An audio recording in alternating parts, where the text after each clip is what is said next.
திரு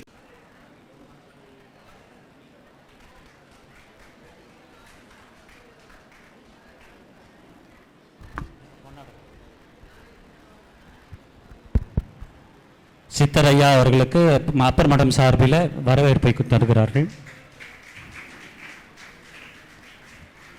திருவண்ணாமலை திருப்பரந்துரை அடியார்கள் சார்பில் அடியன் அவருக்கு சிறப்பு செய்கிறவர்.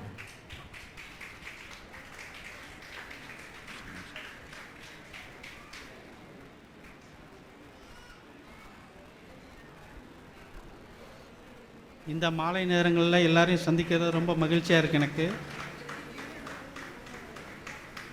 இங்கே வந்திருக்கும் திருவண்ணாமலை மக்களுக்கும் பெரியோர்கள் சான்றோர்கள் எல்லோரும் வந்திருக்க எல்லாருக்கும் என்னுடைய வாழ்த்துக்கள், நன்றி.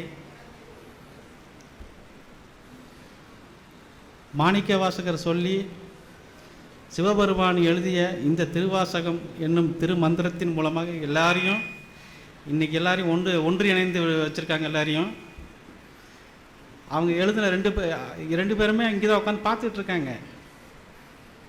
புரியுதுங்களா சாமி?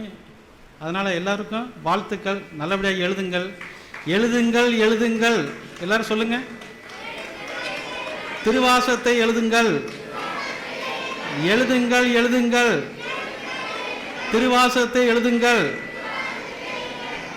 உணருங்கள், உணருங்கள், உண்மையை உணருங்கள், உணருங்கள், உணருங்கள், உண்மையை உணருங்கள். எல்லோருக்கும் நன்றி, வாழ்த்துக்கள். நன்றி. சிறப்பு. அவருடைய அருளாசிக்கு மிக்க மகிழ்ச்சி. சித்தருடைய வாக்கு என்றும் அது எங்கேயும் ஒலித்து கொண்டே இருக்கும், நிஜமாகவும் மாறும். உணரக்கூடிய தன்மையும் வந்துவிட்டது, எழுதக்கூடிய தன்மை நேரமும் வந்துவிட்டது என்று சொல்லி அவருடைய வாழ்த்துக்களுக்கு நன்றியை சொல்லி, இப்பொழுது நாம் எல்லாம்